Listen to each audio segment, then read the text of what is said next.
Hey guys.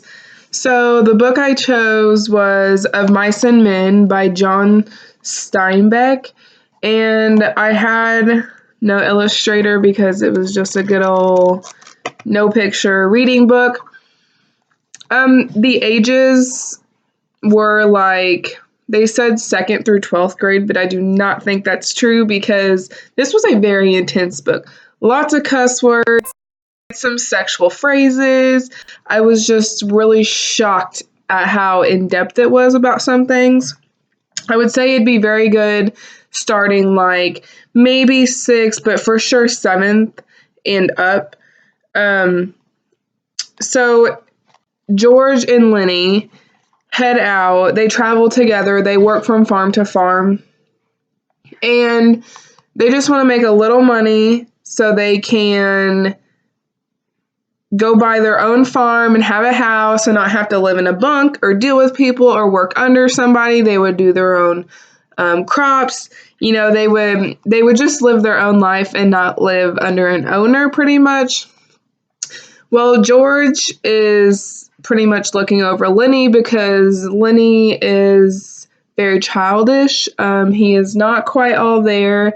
He likes to pet things, but while he pets them, he accidentally kills them. And so, as they arrive at this last farm before they're going to make enough money to go buy their own house and place and farm and land, Lenny ends up, well, I'll jump back a second. He had got a puppy, so they thought it would calm him down and they wouldn't have to worry about him. Well, he ended up snuggling the puppy, and the puppy wouldn't stay next to him, so he ended up killing it. Well, he knew George was going to be mad about it. So he went to put the puppy under some hay in the barn, and while he was in there, one of the workers' wives came in there, and she's a flirter because her husband never pays attention to her. And so while she was in there, Lenny's like, I'm not supposed to talk to you.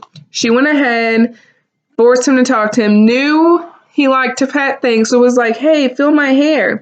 So as Lenny was feeling it, she said, stop. Well, when she said stop, Lenny latched. He wouldn't let go. She started screaming. Lenny freaked out and knew that the guys would come in and punch him and kick him and abuse him until he died if they heard her screaming because they didn't like Lenny anyway. They thought he was a nuthead. So Lenny acted out and ended up killing the girl. Put his hands around her throat, choked her to death. He freaked out. He went and told George. George told him to run off for the place he told him to go hide in the bush on their way there. And George ended up beating all the guys to him and taking the gun that Lenny had and shooting him in the back of the head. Completely shocked me. I never guessed that this would happen. It was a very good book. It kept me, I read it in like 2 hours. It was very good. But I would not read it to anything under 5th grade for sure. So, very good book, but it definitely shocked me. I would recommend it for higher grade levels.